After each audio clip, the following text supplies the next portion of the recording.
Exodus chapter 17, people were grumbling to Moses and God about there being no food, no water, and just the living conditions. So the people are going to pick up rocks to stone Moses to death. In response, the Lord answers Moses to go in front of the people and with the staff, strike the rock in Horeb, and water will flow from it.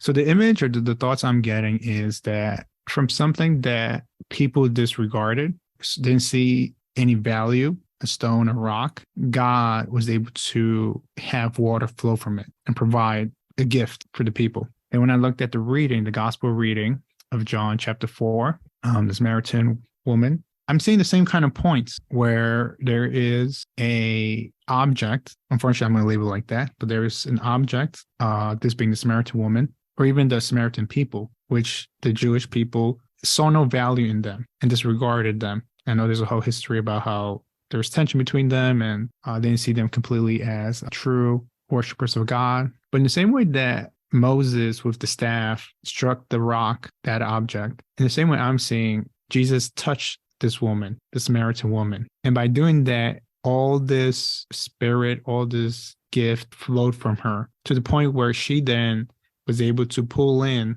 the rest of the Samaritan villagers, people, all coming to God. And so I'm seeing that's how I now layer these two readings. The point I'm getting is God provides, God gives life. And in simply touching things, it can exponentially provide life, not just to that one object, not just to one person, but from that can come abundant life. God is so gracious and powerful and gifting. It just abounds and it just, flows. We've come over the years to possibly project something onto the Samaritan woman. So we've made her a loose woman who's had 5 husbands and all of that. But the text really doesn't support that. When she went to speak to everybody else in the town, they listened to her, right? And they wouldn't have done that if she was a pariah or if they made her separate and treated her like that. But the fullness that you spoke of, I love that idea of the fullness and this idea of living water. Water is so evocative, is it not? I mean, we are made up of water and we need water, and water is life and water is also death. And we can immerse ourselves in it, completely. And water can carry us along. And water is reflective. All of those rich connotations that water can have. It says a lot to me about our life with the divine. The wording in the Exodus reading said the staff struck the rock. But, I like to think of it more with touch. The way the staff touched the rock, the way Jesus touched the Samaritan woman, and the way we ourselves can touch someone. We can also have that same effect. And I feel it spreads that love. Part of that Christian love is seeing someone else as God's community, or I think going to the actual reading, the harvest of God. So if we see it that way, then that's where, even though the world may classify someone as other, as outside, we can, like Jesus, approach the person and start inviting them in to experience God, to be touched by God.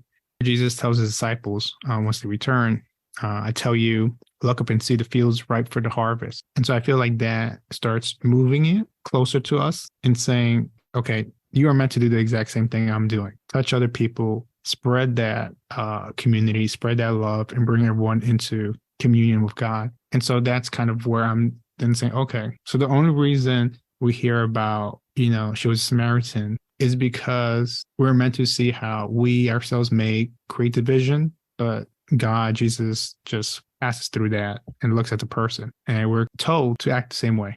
One of the commentaries I read on this actually said one of the truths to glean from this is that one place to meet Christ is in conversation with people who are very different from us and who don't think like us or have the same ideas or speak like us and so on. And putting yourself in a situation where there is sharp difference or difference is defined in lots of ways, lots of different ways, that's one place to meet Christ.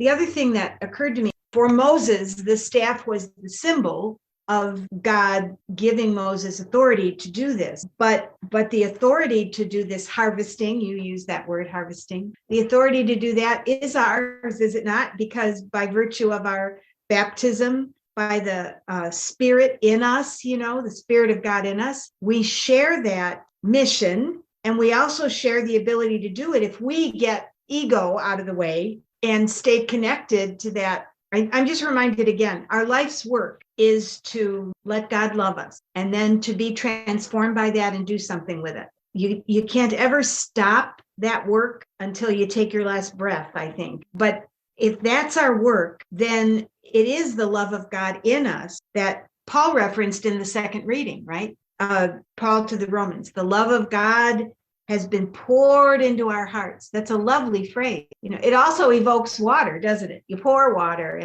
and water fills every crevice, the fluidity of it and all that. It's just another way this symbol of water is evocative, but that's how we're able to love. That's how we're able to sit with a person who's totally different from us with no agenda in mind except to be receptive and to respect and to love.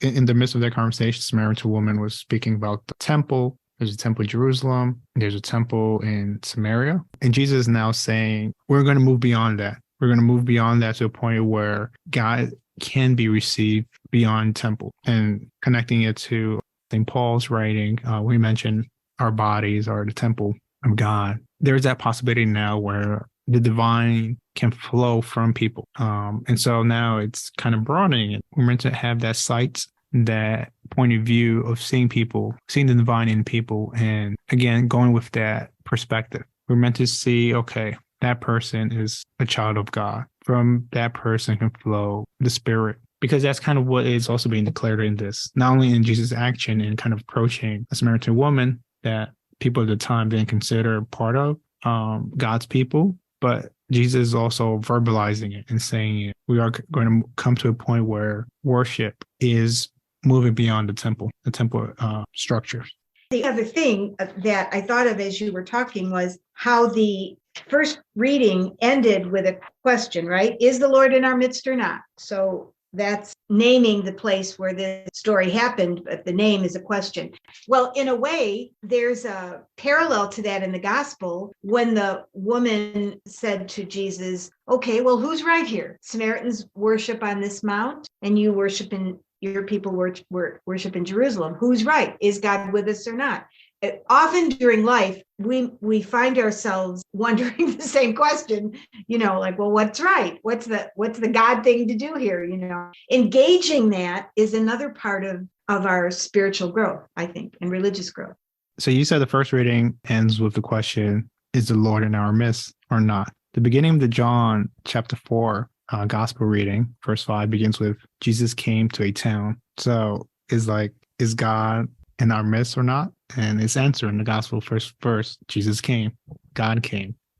The other thing that stood out for me is, so I read Jesus came, God came to a town, and a woman of Samaria came to draw water. Jesus said to her, give me a drink. And what came to my mind was the idea of give me water, or going with that language a bit more, let water flow from you. It's more a kind of a story for me getting the idea of a command or a statement or a directive. I want water to flow from you. And kind of what I was explaining before, how that kind of gift of flowing water from the woman, in a certain sense, is her kind of having the Spirit flow from her to the point that all the other villagers came to God because of her, thanks to her, because it just flowed from her and it spread through all the town of Samaria. Jesus chose her. God chose a woman. And Jesus said to her, give me a drink. It wasn't really a question. It was more a command. And I know how oftentimes Jesus' words is commanding. Whatever God says happens. And so in that kind of directive and that kind of command, looking at it from a different angle, he's choosing her. And it kind of flows in the same way as him choosing his disciples to go out on mission. It is the same pattern. You mentioned the first word of the gospel is Jesus came. Well, if you look at the verbs, he came, he sat, he asked for a drink. You can't be more there than that. I mean, physically even. You come, you sit, and then you drink. That's such a rooted there-ness that if you do connect that to where the first reading ended, it is one kind of a response that can enrich your appreciation of it. And the other thing I thought of as you were talking is when you mentioned the pattern, like you're invited, right? Come. But then you go. She went to the town to tell all the people. That's what was the work of the disciples, come and follow me, see what this is about. Now go and do something about it, go and do something with it. Help make this happen. What you have learned from me and felt in my presence and all of that. Now go and do something. That pattern is replicated over and over again. And this idea of living water at significant points in scripture and in the life of Jesus. So he was baptized in the River Jordan. He turned water into wine. He spoke of living water to the Samaritan woman. When he was crucified and his heart was pierced, there flowed out blood and water.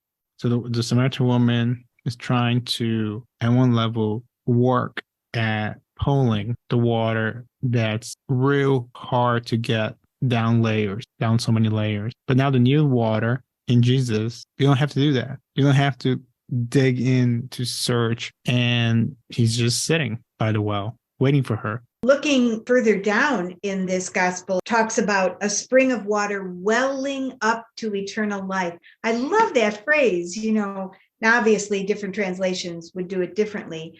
If I layered it with what I just said, Jesus is there. You don't have to go down the well. He's just readily available. And he flows to the woman, the Samaritan woman. The Samaritan woman then becomes like a channel where it kind of just flows from her. This welling, it's no longer in deep into a well. It's flowing out to the woman and to all the Samaritans of the town, because she's a conduit that the way she was touched, she then touches others.